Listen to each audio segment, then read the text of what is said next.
Yeah, it's getting kind of late. I've been doing this. Okay, so I've been doing all these memories of like the live streams like I did like the my transition from doing live streams of local bands into doing politics. And I've been talking a lot about how I got duped into a stupid freaking fling. I got duped into the stupid freaking fling that was a guy that has problems in his marriage, and he's fucking stupid piece of shit. I was single. I didn't do anything wrong, man. I was single. But I'm thinking back to this road trip, and on the last day that he was fucking treating me like shit, that whole fucking road trip. Um, he was treating me like a fucking sex slave, you guys. Like he was just, I mean, he was so horrible. But the last day I was there, and this is so weird. This is so weird that this is all sort of like all this knowledge is kind of coming together right now. Um, at the time, the DA's race was going on. The DA's race was going on, and I was getting a lot of fucking heat because, oh, I gotta be careful about this. Okay, hold up.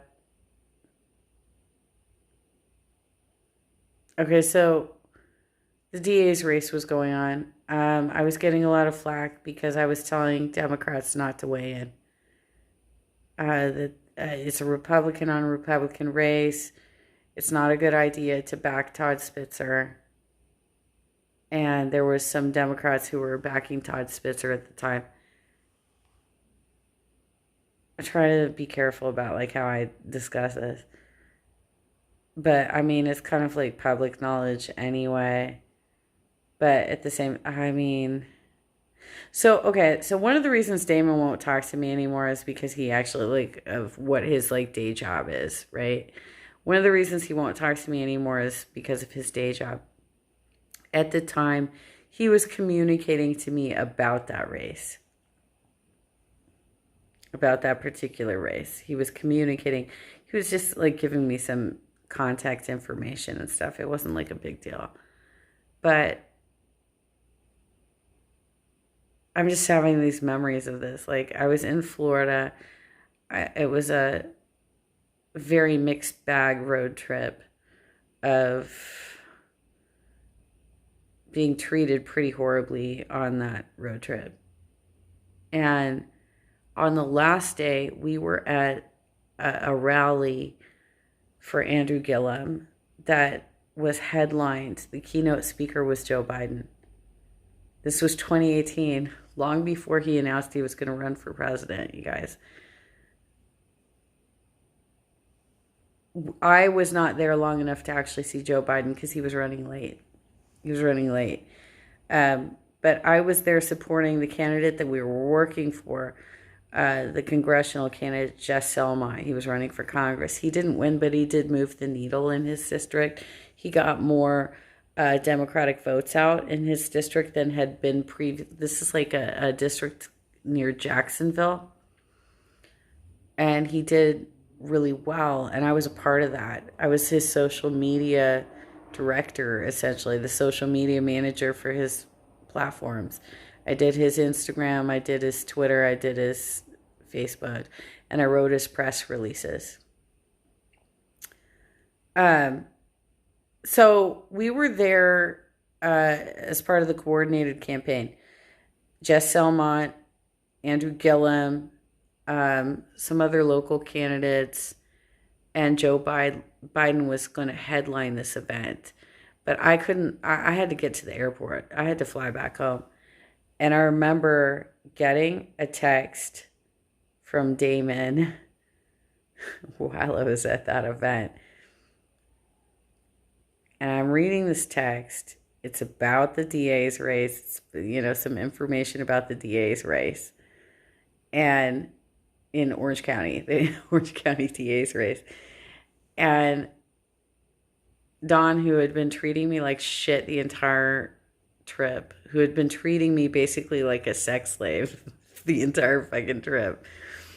Um, he's 6'3". I'm 5'4.5".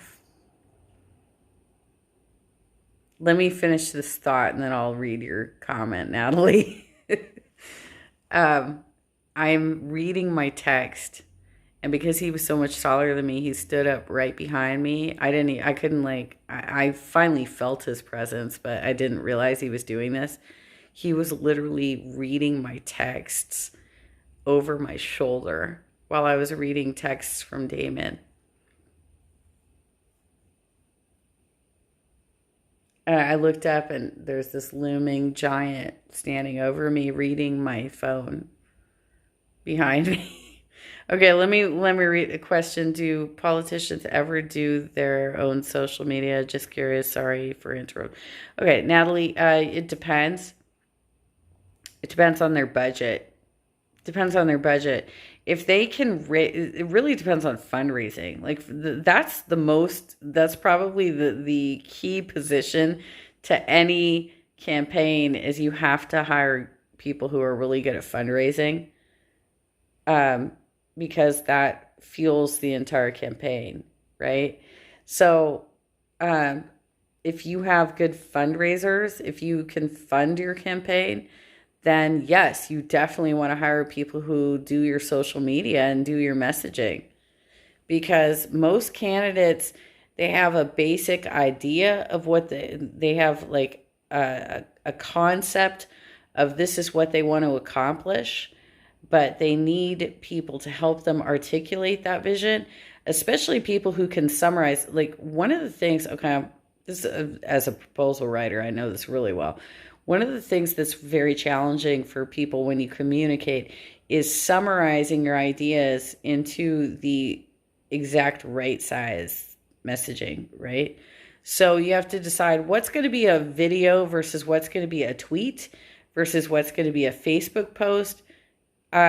These are all different. You have different character limitations, and you have to figure out, okay, so well, how much information can I put into something before it says see more? Because you don't want that to happen either. You want it all to be kind of like right in the main post. And with tweets, I think you get like 180 characters. Instagram, same thing. You really need to figure out like how do you phrase things in such a way that it's very summarized and succinct. And politicians, that's not their main skill. Their main skill is advocating legislation. Their main skill is not summarizing their thoughts into the exact succinct messaging that goes on social media. That's why you hire social media people, because we're the people who help you cut the words out and get to the bare bones of what you need to say,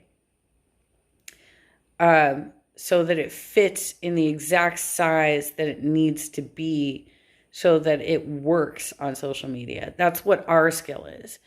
The politician skill is being the ones who know how to work with the right people to advance the legislation that they need to advance. They don't even have to be fucking lawyers or anything. They just need to know who to work with to actually get that accomplished. They basically have to be really good managers. Candidates have to be really good managers of people, because they need to bring the right skills together to get things done. That's what they do. I hope that helps, but that's not my skill. I can bring people together for organizing efforts, for like field operations and stuff, but I don't really want the heat of being a politician. I know I've like entertained the idea in my head a few times, but there are so many dudes coming after me with their bullshit smear campaigns that I really don't want to have my life out on open. Like my life is already out on open display for everybody. I really don't need that to be like fucking Orange County Register News or LA Times News. You know what I'm saying? Like at least I'm under that radar. I already have enough people coming after me. You're welcome, Natalie. Thanks for watching. Thanks for watching my live stream. I appreciate the question. I appreciate the question. You have to understand that, there's a lot of people out there who are willing to flippantly destroy other people. They're willing to just flippantly destroy other people and their lives and their job prospects and everything else. And it's sad. It's fucking sad. I'm really glad that, I've done a lot throughout my life to work my ass off to actually financially protect myself to a certain degree, because I certainly can't count on any of the men in my life. I can't count on any of the men in my life to help me. They've all let me down, y'all. So I'm glad that I did the work that I've done in my life to put myself in a position where I can survive a pandemic, because this is some scary shit. But yeah, thinking back on that trip,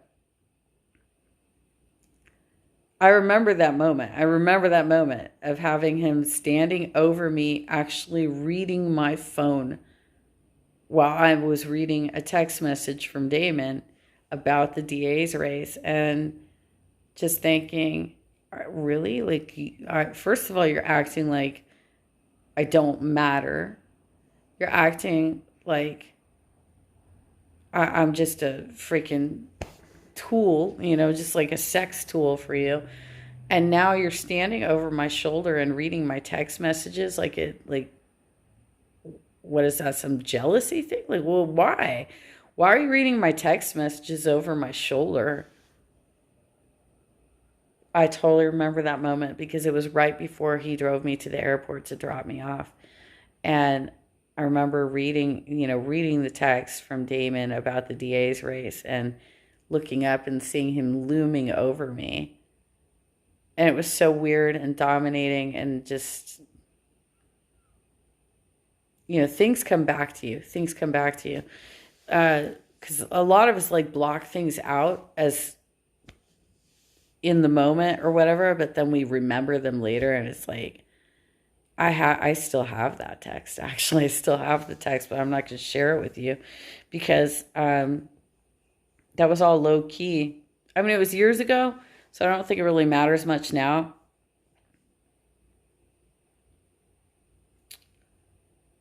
But yeah, Damon is not openly political at all. And he knows that I am. And he won't talk to me anymore because I'm so political. And he's not political. He's nonpartisan. And so it's, it's like something that he can't really get involved in.